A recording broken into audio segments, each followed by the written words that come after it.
So today we have a push mower. We're going to be doing some work on him.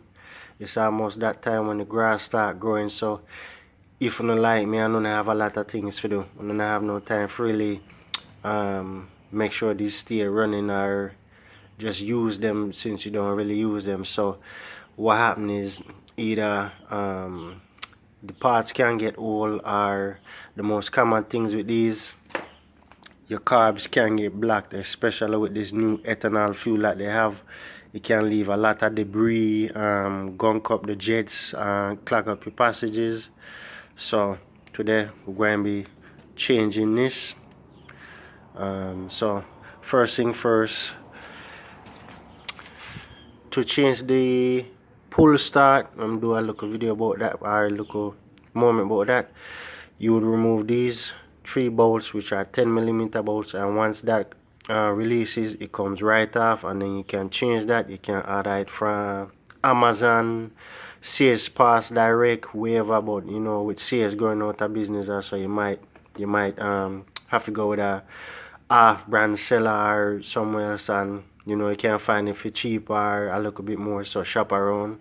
So I would say this Toro body, I do like this. I had this one for a couple of years because it's metal, unlike the new ones that have the front adjustment front plate. It's that plastic, and if you are a person like me where you use it for hustling, you always see that the plastic breaks all the time and you keep on having to spend money. So this is my big girl, this is my good girl, so I don't really have to worry about the plastic frame, front plastic frame issue that most of the other new ones have. And again, the height adjustment on these are full metal, so they do wear down, but it takes a lot longer than the plastic ones would. So I have actually two of these lawnmowers, because as I say, I never really have no problem with them other than when they sit, and then I either have to take off the carb and clean them out, and that's basically it. So over here I actually have a second engine that I'm going to change the carb on as well, so let me just work off of this one and show you. So if you ever need to look up parts for it, you can just search this part right here, the Toro guaranteed to start 6 pound whatever liter one you have. They do come in different cc's, but you can just enter that.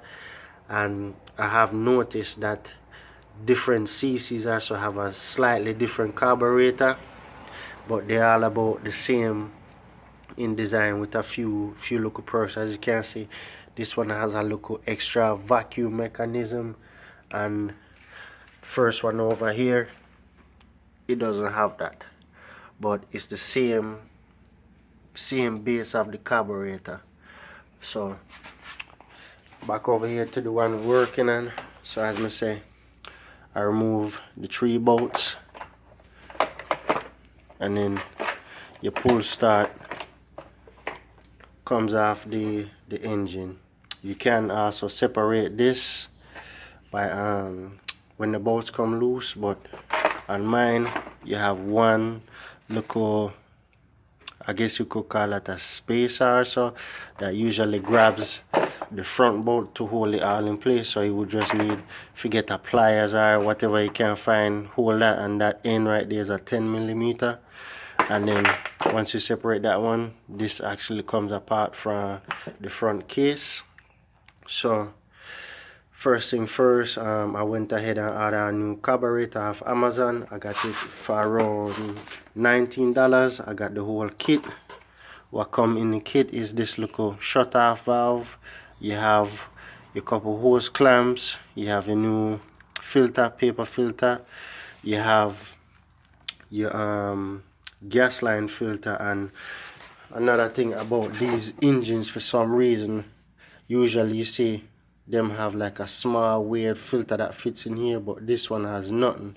So you can imagine all that dirt, debris, whatever it is going in the gas tank, and then it's also going in and going into your carburetor, which can cause it to black up quite often. So this is the remedy to that. It comes in the kit. Again, I say I get it off Amazon. It's about $19. Then you have a new carburetor.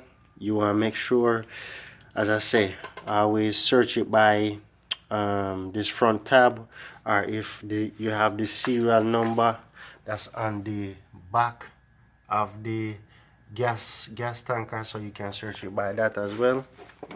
But as you can see, you just want to make sure you take a look at your carburetor to make sure you have the right one.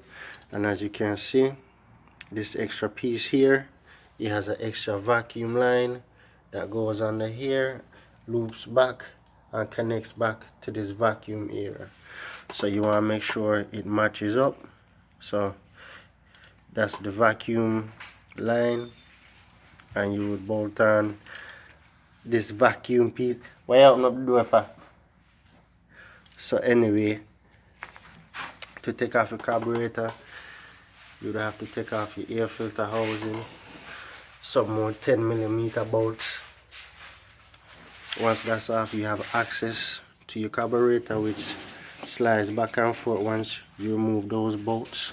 Don't lose your spacers. These are located right behind the filter case, so make sure you keep all of your small fine parts. So once you have all of that off, you can slide it off very easily. Go ahead, change over your little vacuum piece. Make sure you don't damage these two pull lines. They are attached to your throttle cable, so make sure you don't damage those. That opens the carburetor butterfly, open and close, so you make sure you just don't damage that.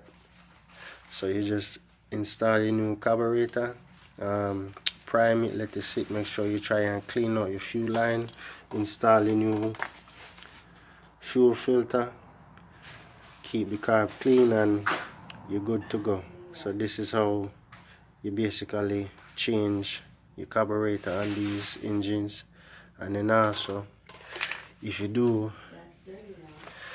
need to change your spark plug, which I recommend you change it once a year, the spark plug is this one, and the numbers are 1413211, and you can type that in Google and it should give you it should bring up all the necessary spark plugs what you need, NGK, Cooler, and some other brands. So alright then.